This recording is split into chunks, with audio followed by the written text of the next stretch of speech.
What's going on, guys? Welcome back to the Art of Suffering podcast with Dalton Tarnell. Today we have Merritt Roach. He reached out to me on Facebook.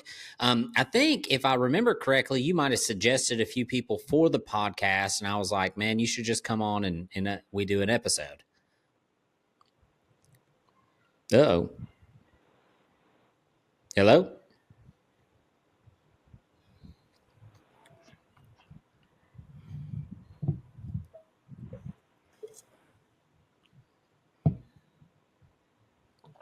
We might have to reconnect. I should have.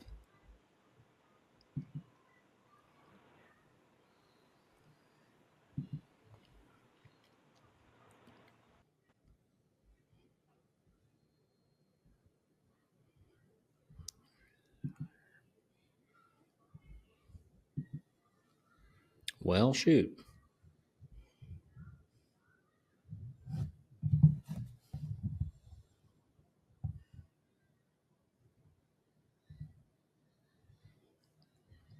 There we are.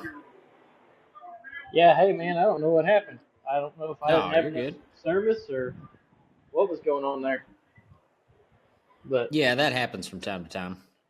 yeah, Okay. so all right, I got my stuff closer to our Wi-Fi router.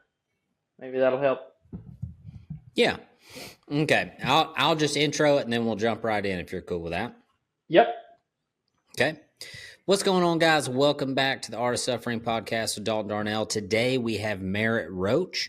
He commented on a Facebook post, I think, and you might have mentioned a couple of people that would be good for the podcast. And then I was like, you should just come on the podcast yourself. Am I remembering that correctly? Yes, sir. Yeah.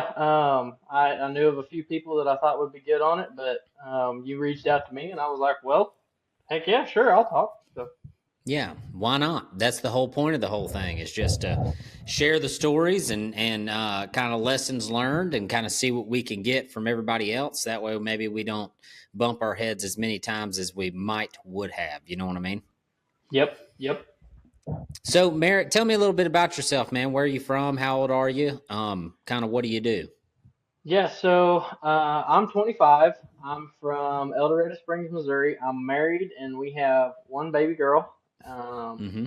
I work for the Natural Resource Conservation Service as a soil conservationist, and we live here on 10 acres, and we kind of just do our day to day and go to work 9 to 5, and come home and do what we can with the horses and stuff whenever we're home. So Yeah. So, what's that look like as you said soil conservationist?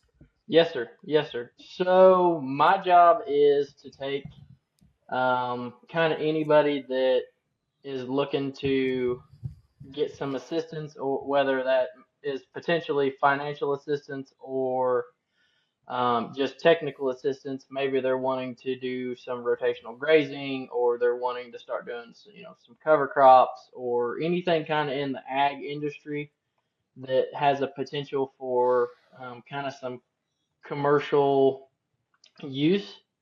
Mm-hmm. We have different practices and stuff like that that I help people implement throughout what they're doing. So, say you've got somebody here with 100 acres that has 30 head of cows they're wanting to graze, but they don't have the money to put in water tanks and interior fencing. We'll come in and do some assessments, and through our process, we may be able to help them be able to put in some water lines and water tanks and some fence. Okay. Is this through the state or through the federal government? This is federal. It's USDA. Okay. Cool. So Well, that's I'm one of cool. them You big like that double line of work? workers. Yeah, it's Right. it's not too bad. It's not too bad. I get to help a lot of people, and I get to see a lot of different operations, and it's allowed me to work in different places throughout the state. So, Mm-hmm. So you're on the road quite a bit? I'm out of Lawrence County, Missouri, but I cover 4 counties there. So it's called a FOSA, but I work in Berry County, Lawrence County, Newton County, and McDonald County. They're Okay. in the Cool. southwest corner of Missouri. Okay. Sweet. So, I assume, how did you find the podcast? So I've followed you guys on YouTube for a long time, and I follow you guys on Facebook, and I had seen you had posted it. And I don't know, I kind of just got in kind of a slump and was, like, man, I need to start working on myself. And I had seen your reels that you had done for the podcast as I was scrolling on Facebook, and I was like, I'll give that a listen. And I've got an Mm-hmm. 15-minute commute each day on, one way to work. So I was like, well, I'll give this a listen. And it's it has tremendously helped me see where I need to be focusing on more as being a better husband and a better dad, because it's awful tempting to come home and sit in the chair in the evenings Mm-hmm. and just kind of veg out. But I ought to be helping do some dishes or folding some laundry or anything like that. So it was just my mindless scrolling is kind of how I Mm-hmm. found it. So You tell me about the slump a little bit. What's the slump look like? man, so I go to work I get there at 7, and I get off at 4:30. Mm-hmm. So I'm going, and then so I leave the house about 5:30, and I don't get home again until 5:30. So I'm gone about 12 hours a day. So my job is like, it's not physically draining at all. I sit in a rolly chair or a truck seat most days, um, but it's like mind dragging, and it's so. I come home and I use that as an excuse of like, I don't need to. I've been working. I don't need to busy myself with little projects around the house that those can wait till tomorrow. Um, Mm-hmm. I was doing that a lot. I would just, and my wife, she was kind of, it would frustrate her that I wasn't helping. Just do the little things, maybe bath time for our baby, or helping with bedtime. And hearing somebody else calling it out on the podcasts, and how sometimes you hear something from somebody else that's not normally who you'd hear it from, and it hits a little different. So hearing it, 100%. yeah. So my wife My being like, wife knows that too. yeah, she her being like, hey, come help with these dishes, come help with this, come help with that, and it's like, again, versus you know going in and listening to the podcast and being like, I ought to really be doing that, because there's more to that than just doing the dishes. There's more Mm-hmm. behind it. It shows Mm-hmm. that you love them and you're willing to put your feelings aside to Mm-hmm. to do that. So What's your um, wife do for a living? so she works for Rural Development, which is also a USDA agency. So she goes and puts in the same amount of hours doing the same computer work that I do throughout the day. Mm-hmm. So that was another thing. She was doing the same amount of work. She's on the road a little bit less than I am, but I needed to see that I just wasn't carrying my weight, and so Mm-hmm. she's a Did full you time meet her worker. there? No, no, we met in What? college. No, so we did actually work together for a while though. Yeah. Um, so she actually worked in RCS with me for a while, out of a different office. So that was kind of fun. I got to train her. So Mm-hmm. that was pretty cool. We got to go on different training visits and stuff like that. So that was Mm-hmm. that was cool. But we actually met in college, Okay. at College of the Ozarks. I don't know if you've heard of that school down in Mm. Branson, Missouri. It's No, but a that don't mean nothing.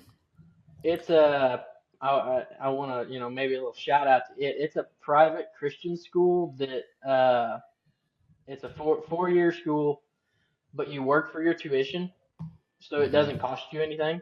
So you Oh graduate with wow, a bachelor's degree, uh, with no student debt. that's how So she ought to be doing. That's yeah, pretty yeah, good. that's helped my wife and I a lot. We both went there, graduated from there, and it has Hmm.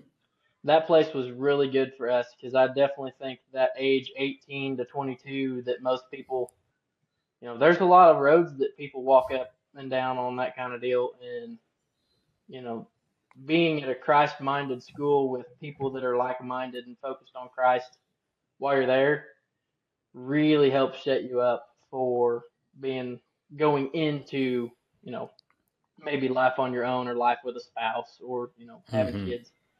Because, being an 18-year-old, there's a lot of different ways you could go. Mm-hmm. So, Not many of them very good. right, right. Well, and, nobody wants to go to 4 years of school, but, while you're there, you might as well get to hear something about Jesus and be Yeah. required to go to church because you may get something out of it. Mm-hmm. And so there was definitely some stuff there that wasn't the funnest, but I would recommend it to anybody, and I'd do it over again. So Mm-hmm. How old's the baby? she is almost 9 months. Oof. Year So one, she, baby. Year one's a write off. That's a tough oh yeah, year. yep. I get. That's a I'm tough on year. Tuesdays and Fridays. I got baby duty. So Mm-hmm. Are those your off days? so working for the government, one of the benefits is we get 3 months of paid paternal leave. Mm-hmm. So I have split that up into helping with babysitting since we can't afford for my wife to stay home right now. Yeah. So that's our Man. end goal is her to be able to be at home. Yeah, we had the same experience, my man. We after my firstborn came along, I stayed home with him for it took us 2 years. It took us 2 years to get my wife home. Um lot of lot of long days with the little guy. That first year is a Hmm. tough one. Yes. But it gets better. It gets better, I promise. And my one of my biggest regrets in life was my misunderstanding of my wife's struggle after the first kid. I was just very ignorant to the fact that of how really traumatizing it is to have a child. Um, it's basically child rearing or having a kid is God's punishment because of what Eve did in the garden. I mean, he literally says it. He says your punishment will be bearing children, and you just can't quite have enough empathy for that. So I spent a lot of time in those first 2 years struggling with my wife and struggling with the way she felt and kind of the way she acted. And it was just sheer ignorance. And if there's one thing I could go back and change, it would be the way that I responded to that first one. And it kind of got healed a little bit with my second one because that second one, round two, I was ready.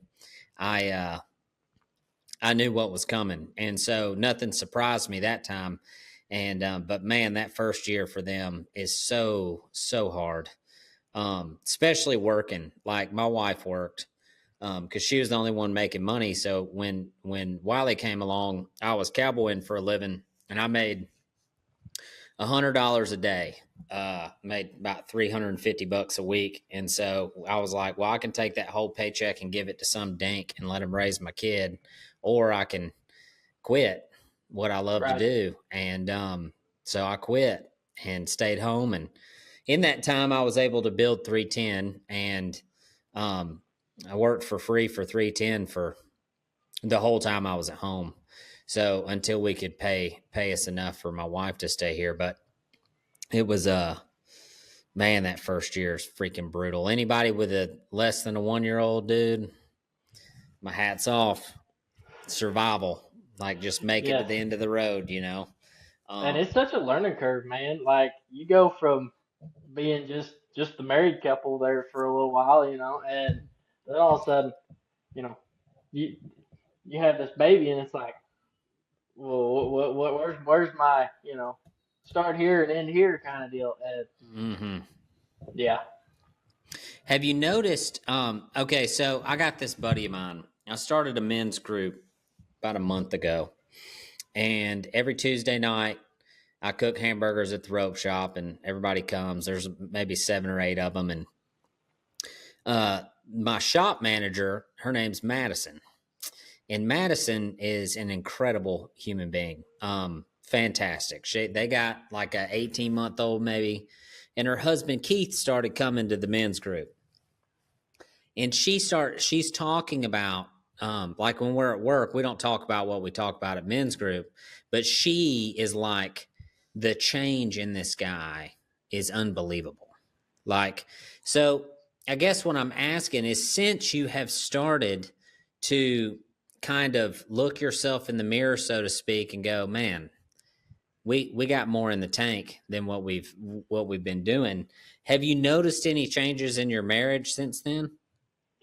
Um, yeah, I definitely. So in the evenings, like I don't get nagged near as much, and I mean, that keeps me in a better mood, and it totally keeps my wife Micah in a better mood. She, oh, the Lord bless her, because she's had so much patience with me. Like you know how a guy can get. It's just you look at yourself, you look back at yourself in the mirror. It's like, man, I was just kind of just bleh, and you know, she's much happier with me, and like you said, there's way more in the tank of an evening than a guy lets on, because you know she's had this step challenge thing she's been doing, and last night I got off work, and the last thing I wanted to do was to go for a walk, but as soon as I hit the door, we put our walking shoes on, and we went for a Mm-hmm. walk, and by the time we got back, it was pouring rain, but we had the best laugh and the funnest time, and Mm-hmm. our baby, she had a blast playing in the rain. So Yeah. it's those kind of deals. Had I not decided to get up and go do something, and put my wife first, we wouldn't have had that fun time outside. You Mm-hmm. know. Well, and it's funny because this is how we find ourselves in a wreck, and you won't even know it. You won't even know that it's happening until it's happened, and then you're in the wreck. And so, you say no to the walk, you don't ever do the dishes, you don't help with the stuff, and you ignore the nagging, and you become uh almost numb to it. And that's the thing. It's funny, like I post the shorts or the reels or whatever of this podcast, and especially the sexless marriage episode, like those shorts and those reels, people commented on, be like, I did all those things and she still left, or she still cheated, or whatever. And I'm just going to be the first one to call bullshit. You didn't do them. Because if you Well, did, she wouldn't have left. I don't know what to say. yeah. There is a level of work ethic that's required to be a good dad and a good husband that the faint of heart just quite simply do not have. And you can, if you are looking at yourself in the way that I've got it figured out, I'm done, right? I'm a good husband, quote unquote. You're beat. It's the same way with being a horseman. If you look at yourself in the mirror and go, I know everything there is to know about horses, you probably suck with horses. The guys who are the best at that, uh, they don't think that way. They always think, I can fix this one little thing. I can look at this. I can do this. I can apply a little more pressure here, or I can release faster. That's how those guys think. And it's the same way with being a husband or a dad. If you are sitting around thinking, I got it all figured out, you probably don't got a damn thing going on. You know what I mean? And Oh so yeah. if we can maintain the same, and that's the hard part. The hard part is maintaining it. But if we maintain the posture of, there's always a way to be a little better, a little better. And like I had a conversation with my wife yesterday. I wrote her, she turned Sunday, she turned 32. Okay. And so it's the start of a new year for her. So day one of her being 32, I wrote her a letter. And I wrote her a letter about what my goals were. And my goals were to be a better husband. So for this 365 days, I want to be a better husband. And so I wrote everything in there, all the little phrases she said to me over the 31 year that I remembered, that they were correction, maybe. You know what I mean? Or you didn't quite handle it how I wanted to. And the main one that stuck out to me was, you when I say something to you, you become defensive.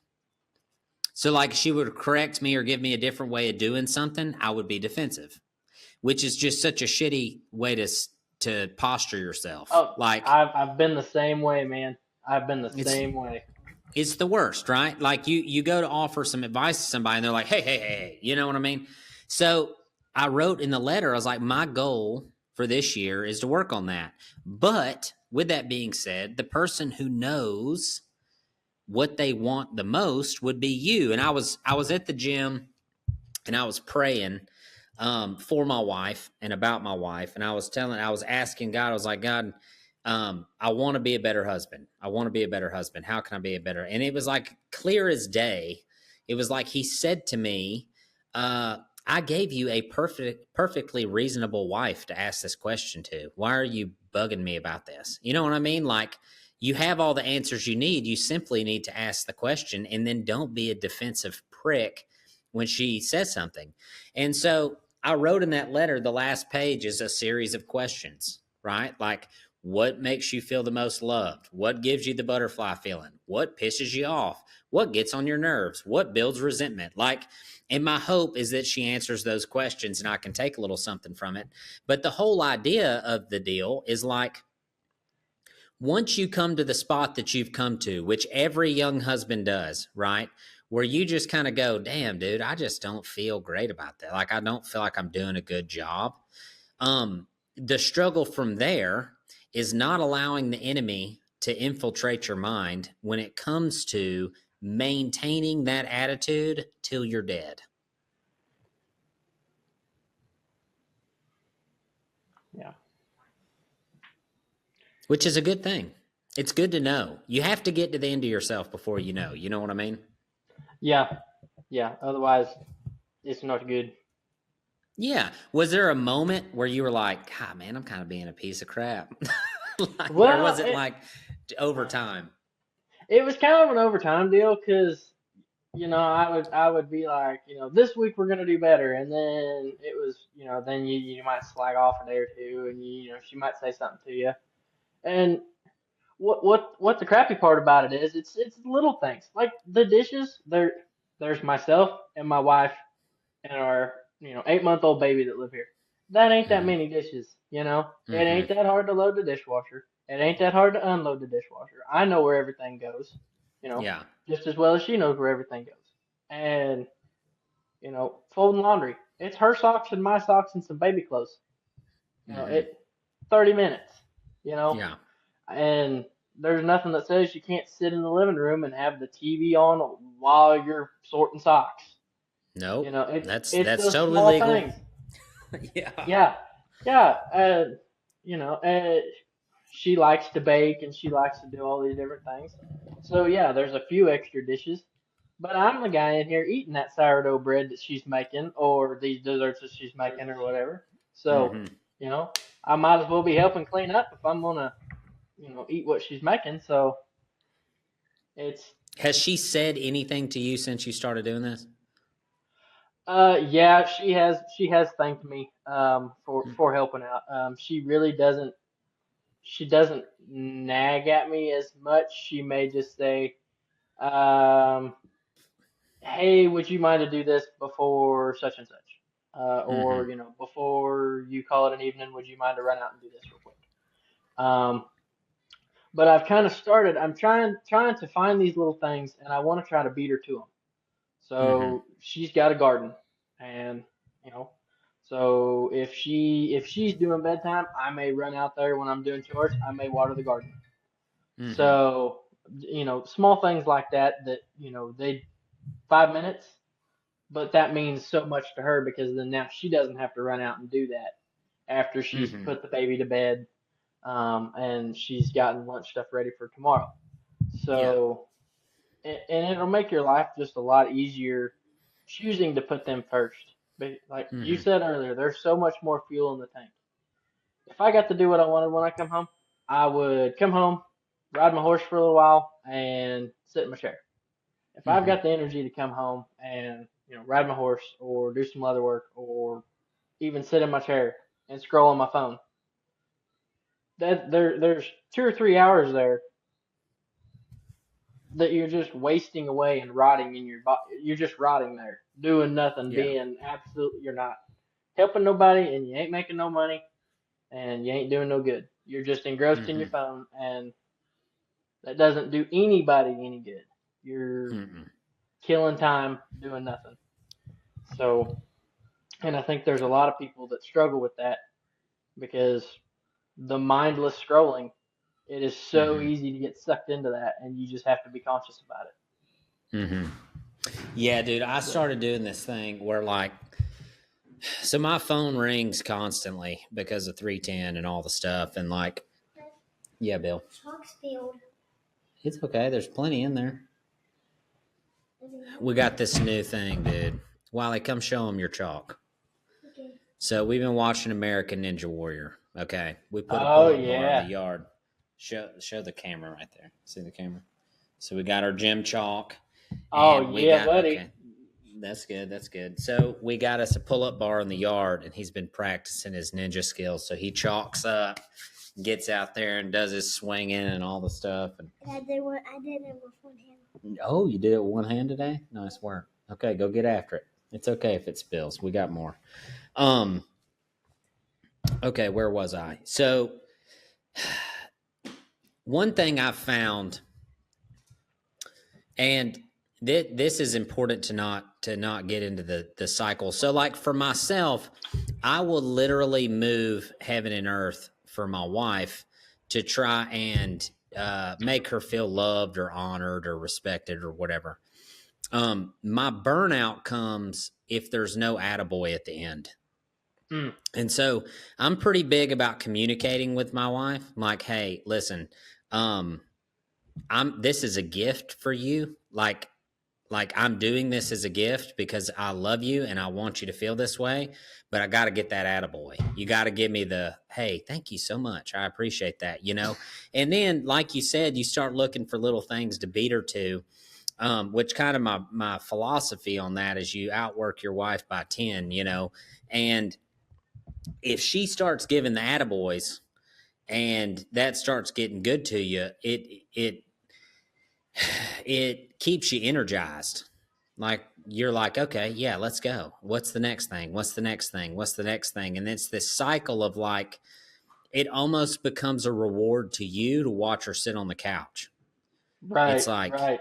you know, something that they rarely get to do.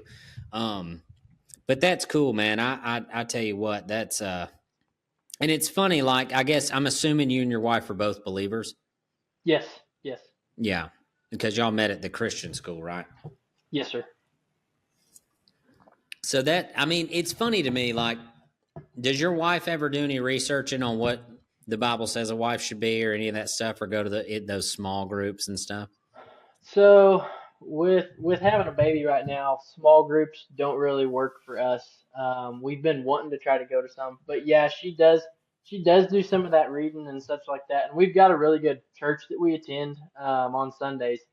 And every once in a while he'll do a sermon on like what a wife is to a husband and what a husband is to a wife.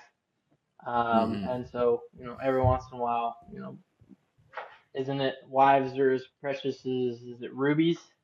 Jules, yeah. And Jules, yeah. So I try to be conscious of that, and every once in a while she has to remind me um, of how awesome she is for me. Which Mm-hmm. I any day without her would be a horrible day. She has she has helped me tremendously in just making sure that I maintain on just a good solid path. Because without her, I I would just go be absolutely kind of just useless. I'd just kind of go do the things I wanted to do and wouldn't really worry about anybody else. And so having her helps to give me I get not a purpose, but like helps drive me to be better. Mm-hmm. You know, Mm-hmm. yeah. Where do you think that comes from? What were your folks like? Oh, my folks are really great. They have a great marriage. We really look up to their marriage. My dad has always been a hard worker, and my mom has always been super loving. And I grew up in a Christian home. Church every Sunday, and studying through the week. And they're they just have one of those marriages. And like my grandparents, um, they also they were married for like 60 years before my grandpa passed, and that's something her and I are striving for, is to live that kind of a marriage and have that kind of a life to where you can tell we have deeply loved each other and cared for each other every day, no matter what. Mm-hmm.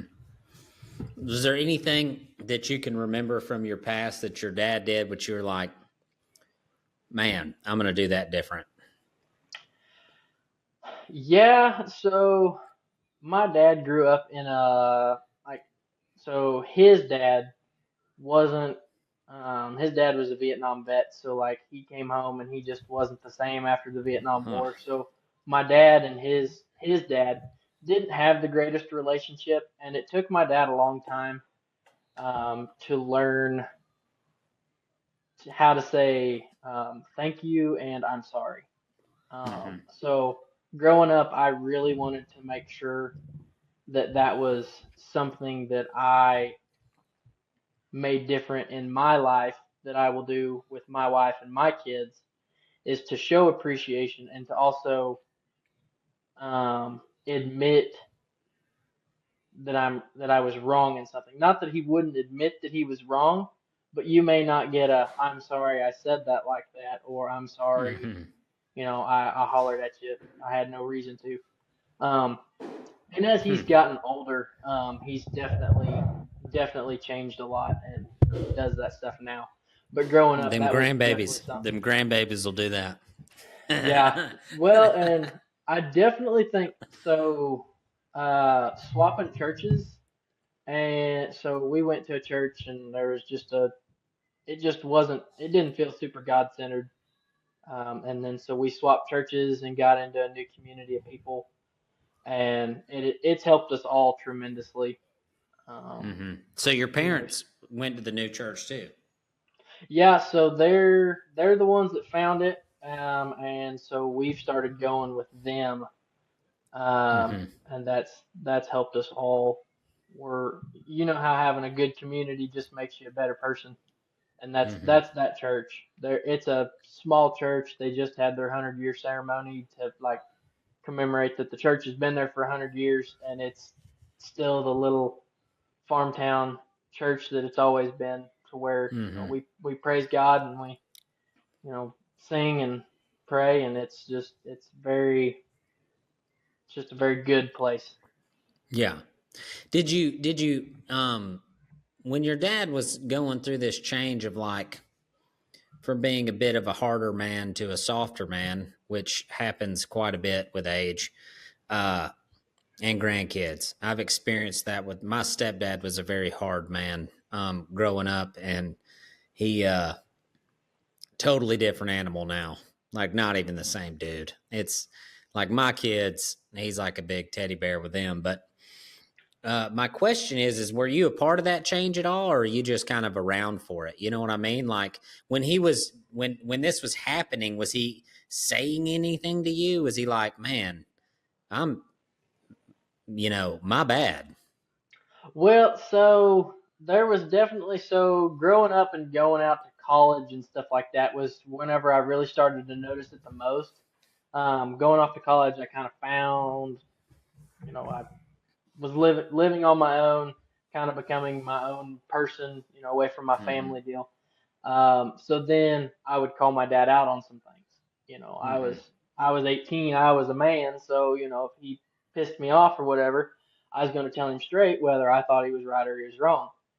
And I think that helped a little bit to kind of get maybe his wheels start spinning. And then uh, just now we're both comfortable calling each other out on different things. Of if somebody should have apologized for something that was said, somebody catches them on the side and says, "Hey, you should really rethink on how you approach that situation and how you carried out what you said, Mm-hmm. because you don't talk to somebody like that." And Yeah.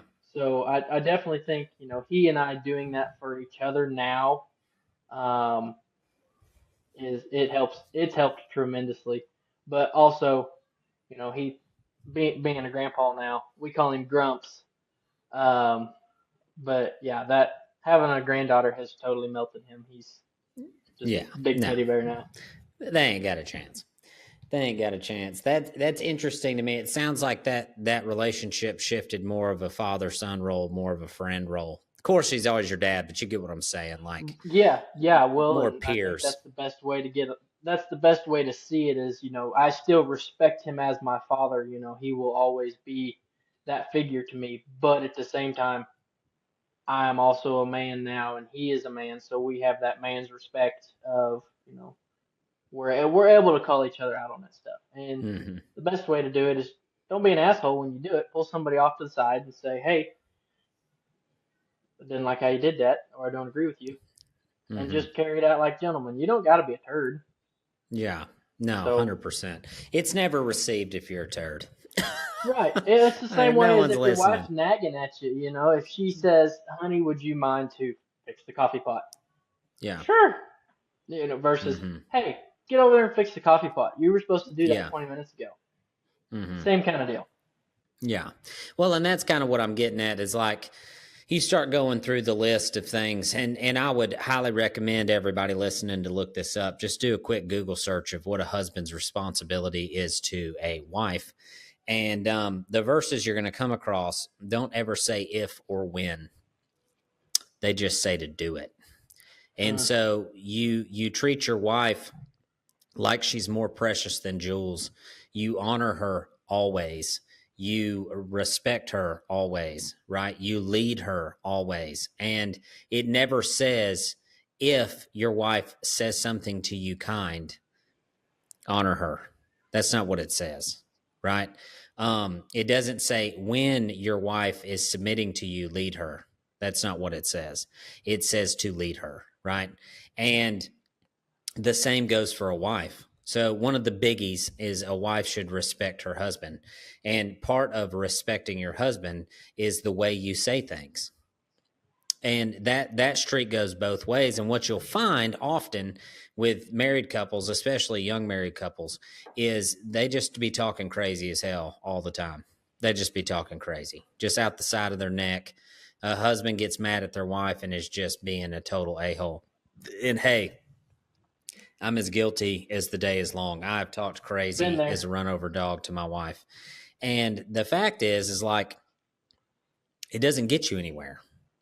All it does is build resentment, and she hates you and doesn't want to talk to you anymore. And so you have to train yourself in the way that, like, regardless of what the environment is around us, we are the same. And I did an episode not too long ago where I talked about being consistent regardless of the outside world. And regardless of the stress at work, regardless of how you feel, regardless of all the things. Because here's the facts. The facts are your wife's emotions are almost always going to be quite bigger than yours.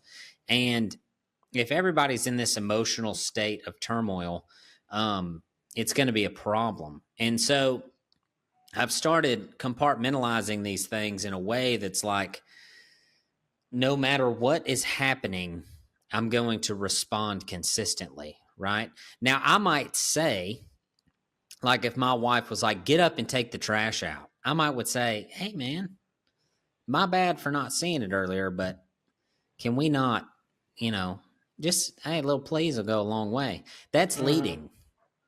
That's leading your wife. That's communicating well that I didn't really appreciate the way that was said. I understand that I should have seen it already, but I didn't really appreciate the way it was said. And then if your wife has read Proverbs 31, if she's read 1 Corinthians, it should trigger a little conviction. But see, if everyone's not getting convicted, then it's a problem. Because if there's no conviction, right, if there's no little voice, there's little Jesus in your head saying, you're kind of being a prick, well, then you're just right all the time. And if everyone's heart is not for everyone else's good, it's going to be a problem. And so I found myself being the guy that gets something said to him like that, and I get angry. And this would have been many years ago. And I hated that feeling. And my response would be ugly. You know what I mean? Just for somebody saying take the trash out. But if that's communicated respectfully on the front end, then on the back end it's received respectfully.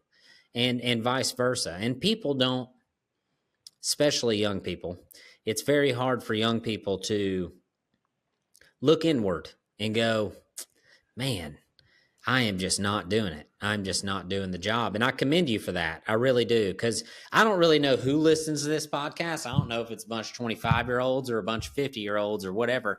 But really, honestly, what's funny about 25 and 50-year-olds is that they're both really hard to change. 50-year-olds are hard to change and 25-year-olds are hard to change. Now, you get somewhere in the middle when you start getting real miserable with your life. Those guys are pretty soft. Like, I got a group of 35-year-olds coming tonight to eat hamburgers, and every one of them dudes in there is as broken as a sheet of glass that fell off the counter. You know what I mean? So, and what you have to do is maintain a softness to the Lord that's like, turn me into what I'm supposed to be. And then, you know, if you maintain that over a long period of time, you become something totally different. But that's really cool, man. I don't ever want to be 25 again. I don't want to do it over again.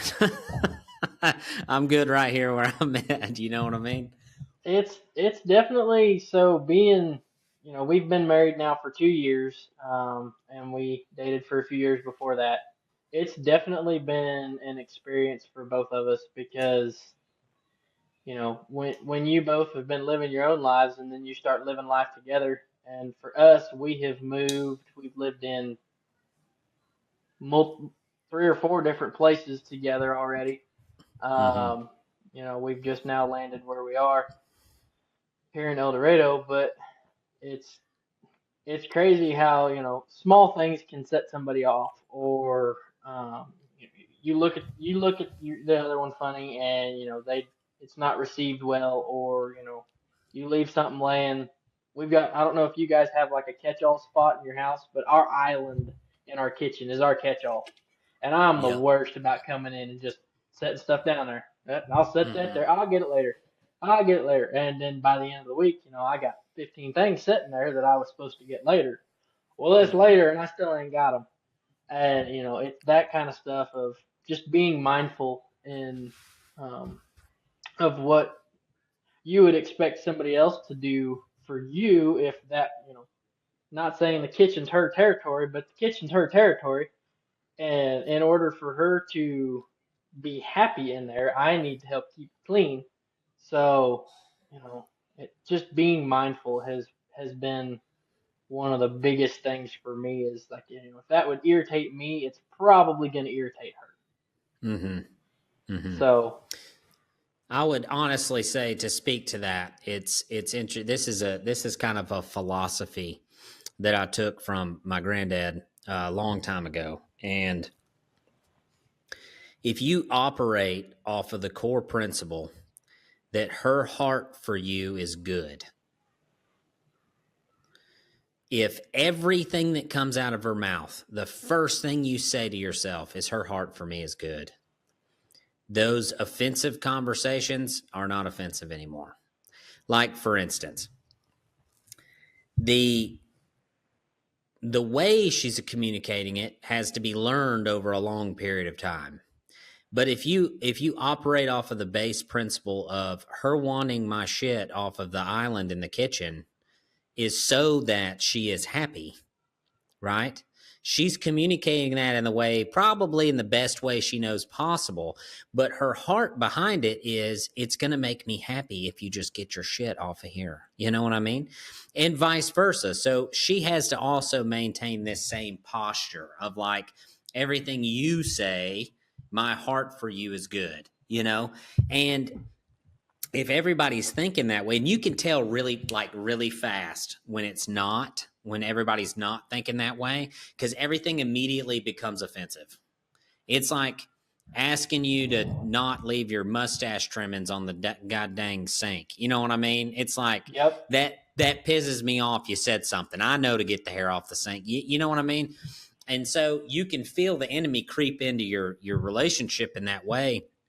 And I'll tell everybody now that's married or has been dating a long time or whatever your situation may be, where you find yourself without children, this is going to get exponentially more difficult the second that thing gets there. It is going to be like, I'm talking about totally different. It's totally different when the kids come because it's so much harder. It's not just a little bit harder. It's like so much harder. Yeah. There's because your focus can't always just be on keeping that other person happy. You've got another full time job that you're doing, and you know you got to make sure that baby is clean, fed, and at least mildly happy. You don't want not you don't want her screaming. screaming all the time. Although right now she's found her voice, so she thinks it's hilarious to just sit there and yell at you and then laugh. So there's Yes. that. But no, you're exactly right. It's exponentially harder because we thought just maneuvering arguments and stuff when we were just married and it was just the two of us, we thought that was difficult. But now, you have an argument and then the baby starts screaming and say we're in the truck driving somewhere. We got the baby screaming in the back and the dog's got to pee in the floorboard and we're heated and you just start adding it to that and you have to be able to stop and know, regardless of what's being said, you both love each other so freaking much, and you can take a deep breath and give it 10 minutes and then go back into your conversation very politely. That's a deep breath does a lot at the for a end of person. the day, 90% of the time, it doesn't matter. Like maybe more than that. Maybe like 99% of the time. I It just would agree doesn't completely. matter. Yeah. And Arguing over what stupid you'll stuff. yes, facts. What's funny is, and this is a way that a man needs to change his brain over time if he's going to get along with his wife really well, is that 99% of the time, the thing that you will, the hill you'll die on, won't even matter to you. You're just dying on the hill to be right. Now, it does matter to her because the things that women are concerned with typically are far different than what we're concerned with. And what you'll find yourself doing is you'll find yourself arguing for just no damn, you're like, I don't even care. We can just do it that way. It's not even that big of a freaking deal. And there's a slippery slope there. Like, you want to make sure that whoever you do have kids with, you're equally yoked in a lot of different ways. I would say disciplining your children is a big one. That for me, I got really lucky that my wife is just on board with that. But like, if I married some bleeding heart that didn't believe in Proverbs, we'd have a problem. Because if you're a youngin' of mine, you're catching these hands if you're being a turd. Like that's a fact, Jack. So those sorts of things are very important, but there's all these other things like for instance, what the freaking kid wears. I don't care. I don't care. Just tell me what to put on them. It doesn't matter to me. You know what I mean? I did have one line. I had one hard line. No smocked outfits for my young men. We're not doing smocked bubbles, okay? Like men, do not put your freaking sons in this shit. Like, don't do it. It's not worth it. They don't want to see those pictures. Their future wives don't want to see those pictures. Freaking get some Under Armour outfits and put them in that, dadgummit. Don't be putting them in no bubbles, So that was my one hard line, and my wife respected that line. She also agreed that the world's just too crazy nowadays to be putting them in anything suspect. You know what I'm saying? Like, you about got to have your youngin' in boots and jeans. We're just like, hey, he's a boy, dang it. You know what I mean? Yeah. Well, the problem is You ours gotta is going watch to get these mistake people. for being a boy because That's right. she's boots and jeans and when she has shoes on, anyways, because she's one of those barefoot heathens that crawls around and yeah, she I don't know if she'd wear a pair of shoes if I put them on her right now. Well, that's okay. That's better. That's a better alternative than your boy being a girl. You know what I mean? Yeah. Like Yeah, I'm not doing bubbles. No smock bubbles. But the fact is that men will quite literally die on this hill. And just a side note here, you change diapers? I do. Very good. Uh, Men, if you don't change your baby's diaper, I don't even know what to say about that.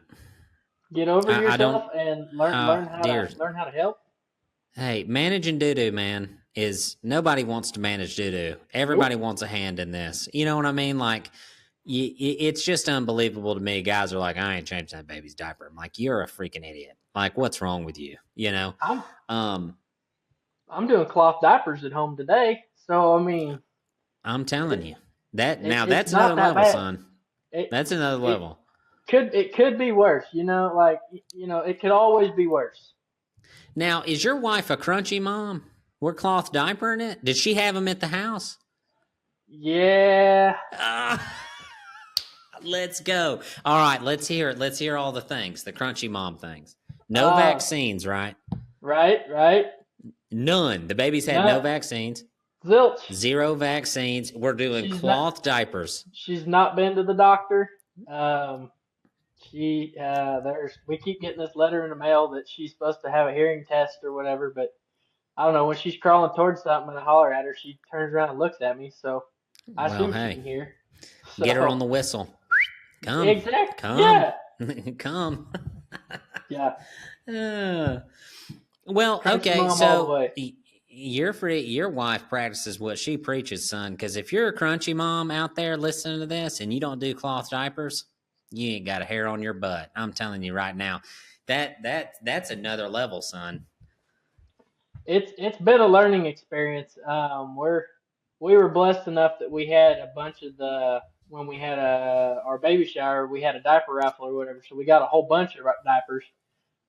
But she's like, I want to do this cloth diaper thing. So whenever we run out of diapers, we don't have to spend an arm and a leg on buying diapers. So we Mm-hmm. spent an arm and a leg on cloth diapers, and so They now we're last doing that. forever.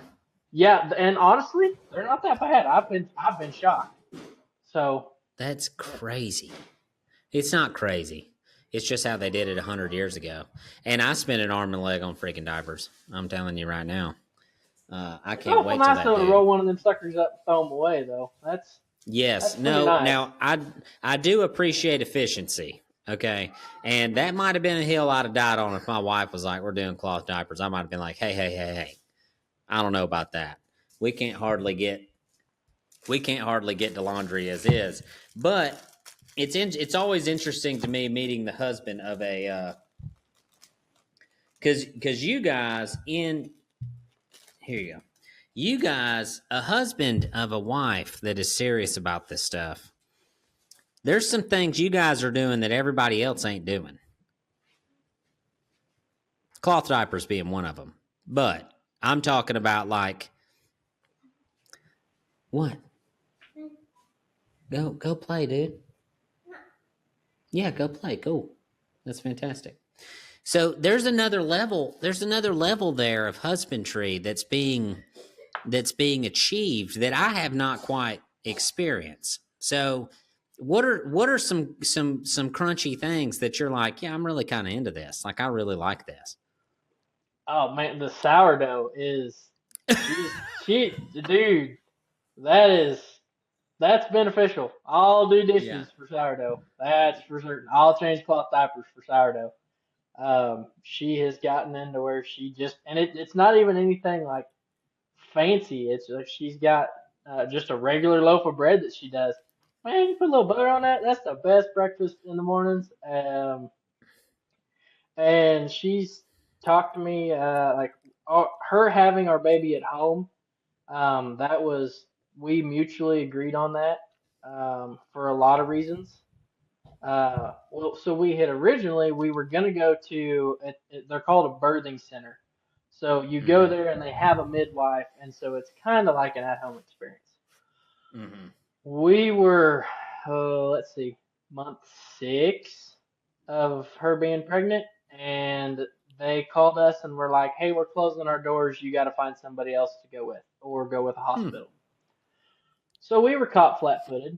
Um, And so we called around and we found a midwife who she had 9 kids of her own, and she had them all but one at home. But she'd been a midwife for a while, and so we got a hold of her, and she helped us through the whole process.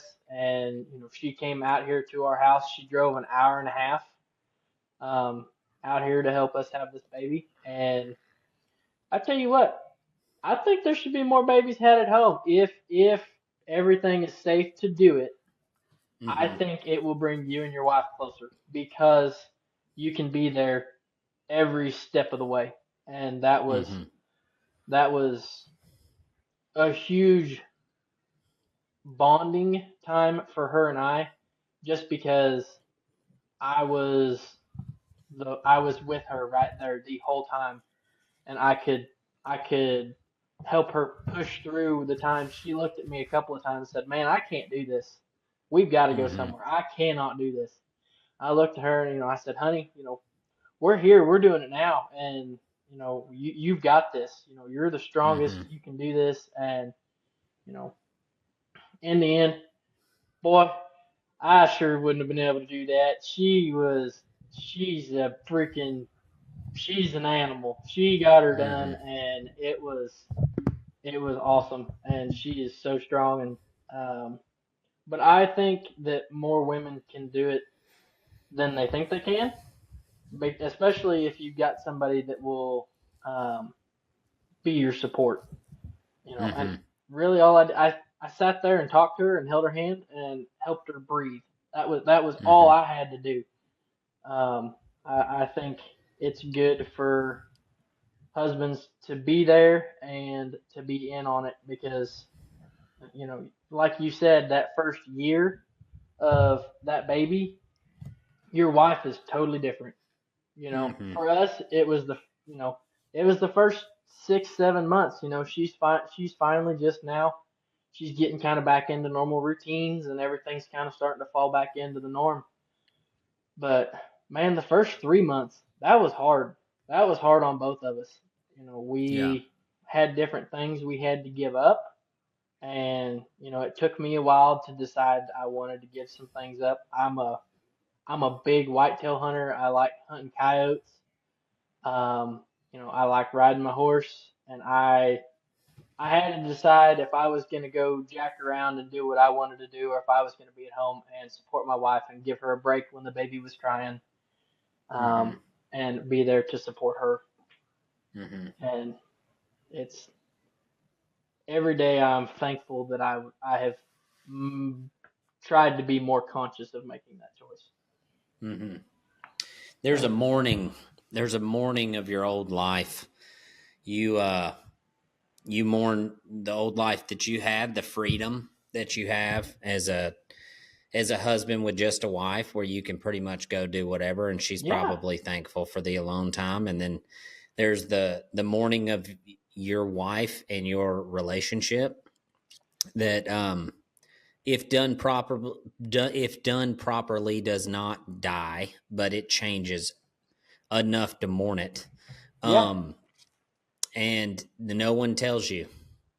No, and I think that's a great way to say it is mourning like that. I think you hit the nail on the head with that because you're never going to go back to the way it was. No. And you've got to accept that fact because you Mm-hmm. have now, you've leveled up. You're now a parent. Mm-hmm. You do not come first now. You don't get those off days anymore to where the wife goes one way to see some friends and you go the other way. You don't do that now. Somebody's got to Mm-hmm. watch the baby, and so I think you're right. It's never going to be the same. But I'm No, it's thankful for not. that. I feel like after having a baby, I have grown and matured so much. But I don't recommend for somebody to try having a baby in order to mature and stuff like that. I No. don't, no, no, I don't No. recommend, don't recommend doing it that way. But, No, me neither. but I definitely, I go ahead, sorry. oh, but no, no, I do feel that you will you'll be thankful that you have children and that you're able to go through that struggle of learning how to manage all that, because Mm-hmm. there's just so much more that goes into it, like you said, that nobody tells you. No, they And don't say nothing. no. They don't tell you nothing. I told my mom, I spent 25 years of my life thinking everything that came out of your mouth was just dumb. And finally, I start getting to the point where I'm listening to you and you're like, have kids, have kids, have kids. And then it's the biggest flim flam anybody's ever pulled on me. It's like, what's wrong with you, dude? And like, just, I don't think it's, I think it's very difficult to understand to understand God's love for us until you have a child of your own. Because let me tell you something, I'm not hanging my kid on a cross for you. I'm not hanging my kid on a cross for my mama. You know what I Right. mean? Right. So once they come and you understand the weight of that decision that was made to pay for our lives, it changes you. It changes the way you look at God. It changes the way that you respond to the world. And one thing, and this is a little off topic, but one thing that I hear a lot of people talk about is prioritizing the kids. And I'm gonna be the first one to say, don't do that. The greatest gift I can give to my sons is showing them what loving their mother looks like. And so I prioritize my wife over everything other than Christ. Everything in the world.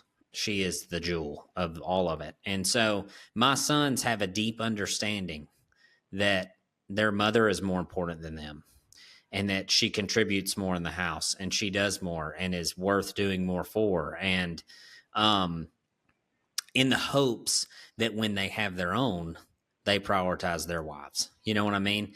And Yeah. so this is way harder for a wife to do than a husband. I can easily look at my sons and from a practical standpoint and say, you really offer nothing. You don't do anything to help. As a matter of fact, you're just screwing everything up. You're just tearing the house up. I love you and I'd die for you right now. But your happiness is not more important than mama's happiness. And I think a lot of people make that mistake when they're young. They prioritize their kid. And when they're your kid's age, you have to when they're Right. babies. But once they get a little older and it's like, you can sit over there and be quiet while we have our time, those are that's an important thing. That's an important thing to through the chaos of having young ones and as they grow, choosing to prioritize your spouse over that is very important, I think. And I think it's important for them to see. I think they need to see you do it. And I'm glad you bring that up, because I definitely think, like you're saying, because that's something I will definitely need to be more conscious of, because I'm kind of a sucker when it comes to this baby. I thought I was going to be a boy dad. Well, God gave me a little girl, and man, she ain't even talking yet, and she's already got me wrapped around her little finger. And so I appreciate you bringing that up and calling that out for myself and anybody else that's listening to this, because you're exactly right. Your marriage will fall apart if you stop prioritizing your wife and just go to prioritizing those kids, because then you're no longer paying any attention to your wife. You're only worried about what those kids are doing, and you've lost everything that you had before you had kids. Mm-hmm. Period. And divorce ruins a kid, man. Even the good divorces ruins their freaking life, and it's not their fault. It's our fault. And there's a lot of healing that can happen if a father or a mother chooses to apologize for their mistakes and go to their children and say, I didn't prioritize you. I prioritized me and how I felt. And and see, here's the flip side. prioritizing your children is prioritizing your marriage. Your marriage being the most important thing in your life is prioritizing your children. That's what it is. So if you don't prioritize your marriage and you prioritize your own feelings or your own wants or your own needs, right, you're casting your children to the wind. And I'm here to say that there's very much so redemption and healing and apologizing for these things. If you're a person who has found yourself divorced and you feel really guilty about it and you feel bad for your kids, don't eat that. Go tell them. Go apologize and heal that, because it's one of those deals where we make a lot of mistakes when we're young and stupid, and things happen and terrible things happen. And if you don't know, you don't know. But it's pretty easy to see through the lies or the deception when you're a kid, and people don't think that. People don't think you can't see through it. People think the kids don't know. They know. They can feel it. And then when they're older, they just resent it. They're like, man. And there's a lot of things that came from my folks getting divorced that I'm appreciative of. And one of those things is how diligent I was at hunting red flags in my wife. How very important it was to me to find a woman that's willing to go toe to toe with the enemy to fight for a marriage. And so there's a lot of lessons learned there that I probably could have got with somebody just telling me, like, hey, man, this is very important. But I did get them through life experiences. So it's very heavy on my heart all the time, a kid that's got to grow up that way. And even in the best of circumstances, right, you can have parents who are divorced and still best friends with their ex-wife or ex-husband and all the things, and that kid's got 4 parents. But I'm telling you right now, nothing trumps the way God made it. Right.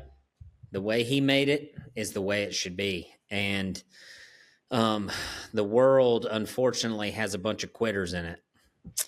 And you can't do that. And if you find yourself in a relationship where your wife is saying things to you like, if this happens again, I'm going to leave, freaking change. Look in the mirror and change who you are. Go to the king, get on your freaking knees, beg him for mercy, and change. Do it. Because the only thing that's going to change you is you.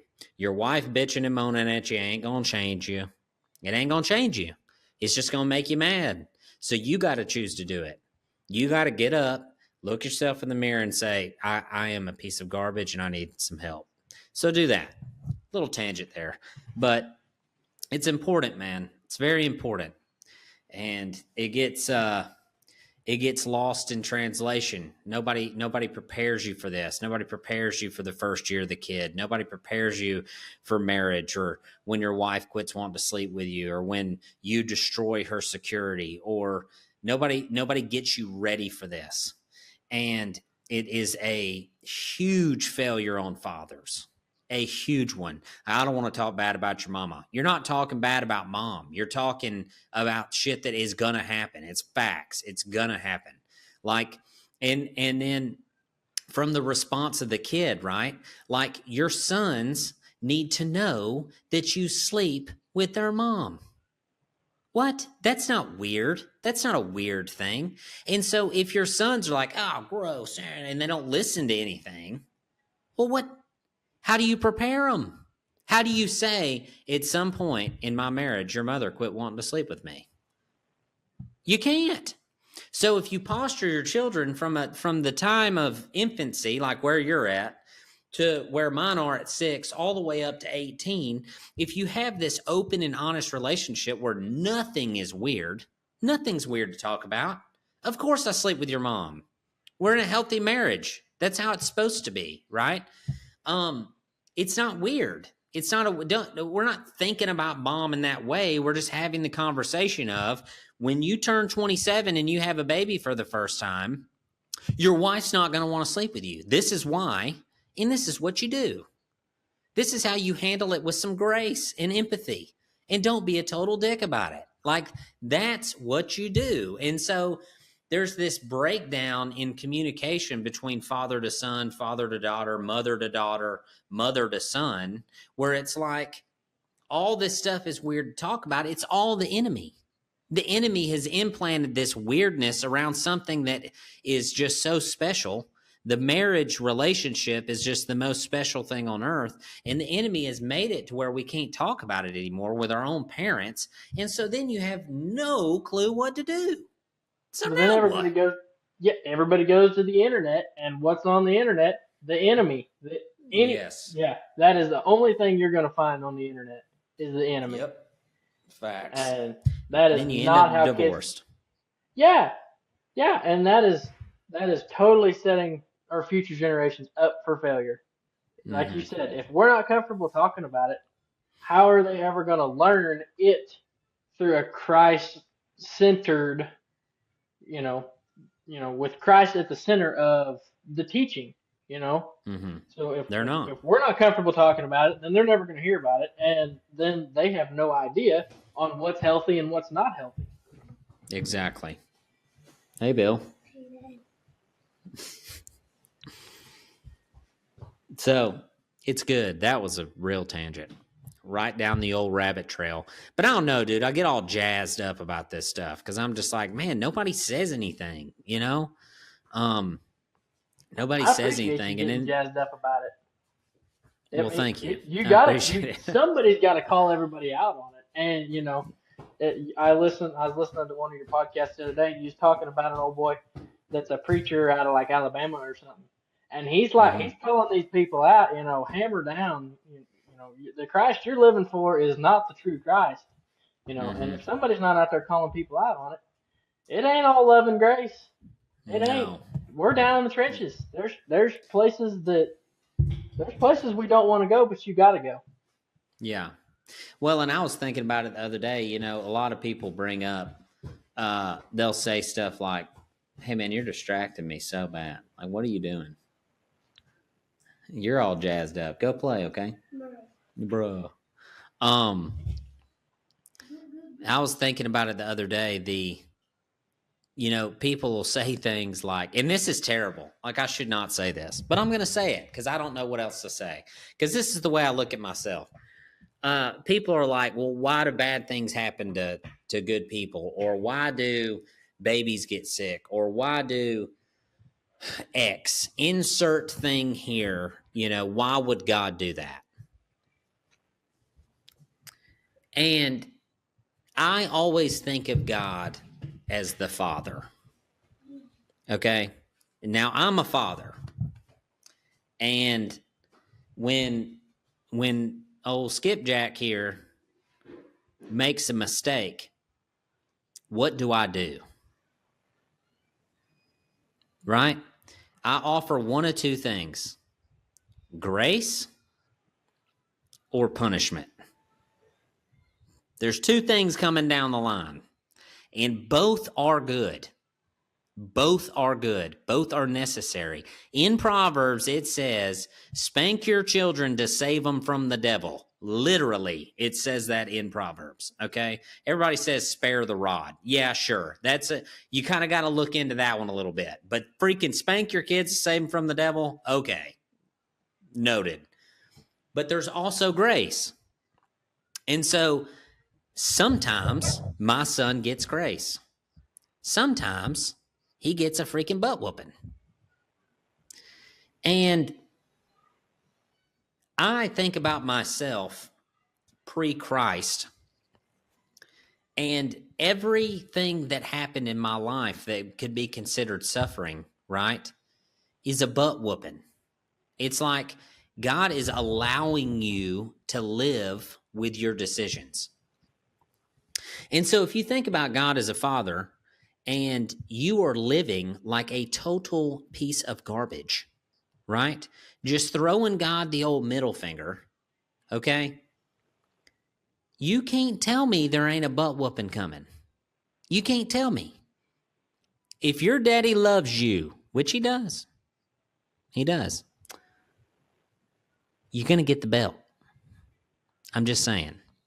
So you have to start learning from these things and going to the Father.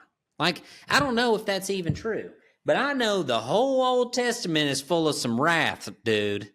You know what I'm saying? Like, there's a lot of wrath going on in the Old Testament. And Jesus came to save us from our sins. But if God is the Father, what does the Father do with a bunch of disobedient youngins? Freaking hear that leather slapping, you know what I mean? Sure. So I don't know, man. I'm kind of on the fence. And you know what? I love God. I love God as the Father. I do. And I go to him every day, all day, most days.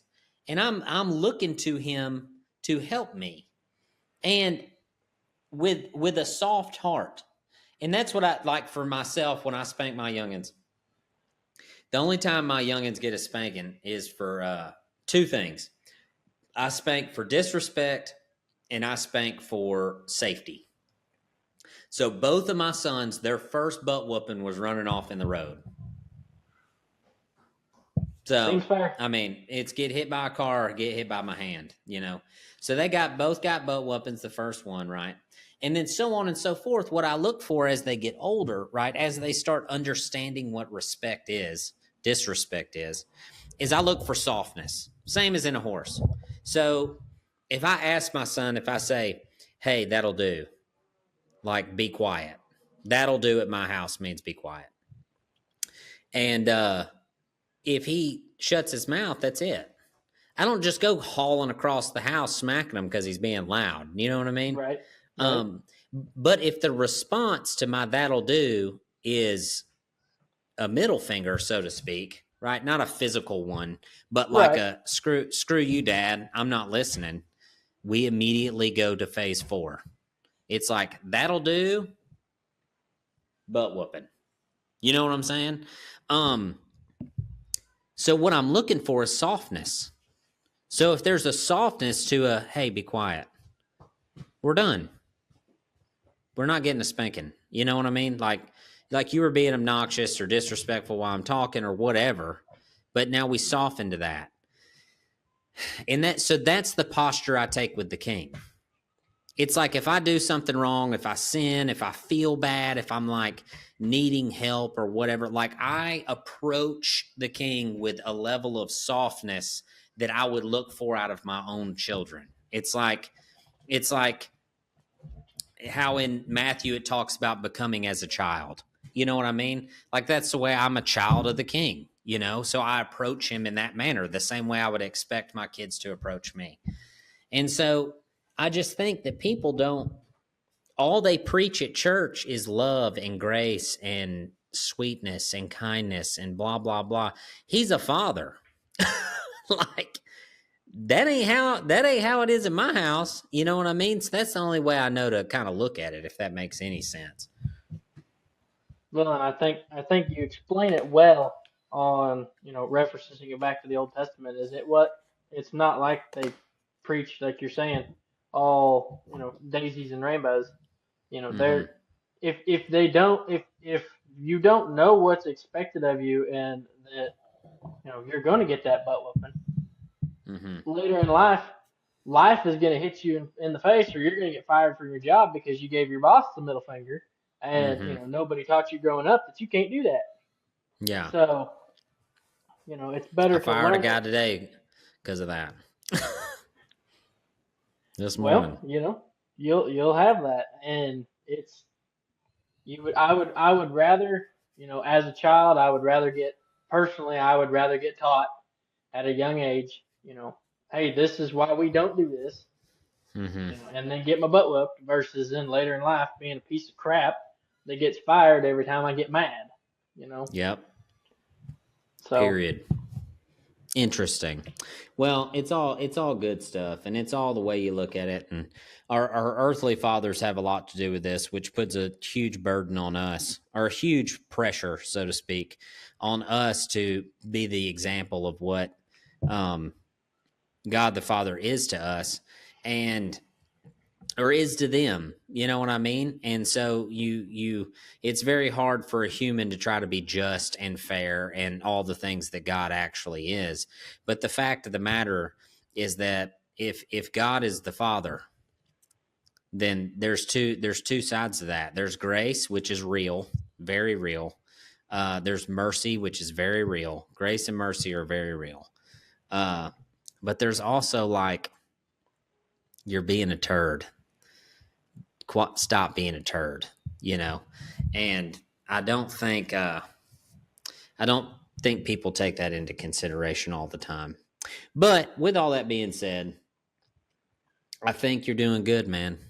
I think you looking at yourself critically is a good thing, and I think you should keep doing it. And I think you should communicate deeply with your wife. What makes you happy too? I think that's very important as well. Is like, just like she needs you to do the dishes and help around the house and do all the things, you're going to need the words of affirmation. You're going to need the support system. You're going to need somebody in your corner rooting for you. And she might already do that, but everybody listening, their wife might not be. And if you assume that she knows to do this, you're wrong. You're wrong. Just communicate it. Just say, hey, and it doesn't have to sound like you never tell me good job. That doesn't work. It would sound more like, I really love it when you tell me good job. Same exact phrase. One's heard, one's resented. Yep. Just like that. So if you keep that in mind as you move forward, it's like, hey, I'm going to get up and freaking get after it every day. And my goal is to honor you and love you and treat you like the jewel of my life that you are. But with that being said, man, damn it, I sure love an attaboy. You know what I mean? Like, and I'm telling you, I said it in that other podcast. I was like, I could pretty much live forever off of sex and attaboys. Like those two things, I don't even need to eat. Don't even need to eat. I can do it forever.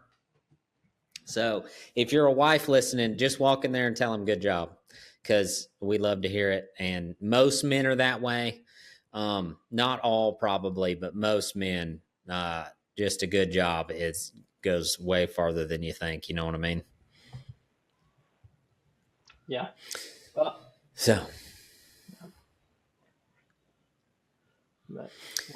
But anyways, Merritt, what else you got for me, brother? I really don't have a whole lot. I probably need to go find this baby and make sure she's still swinging.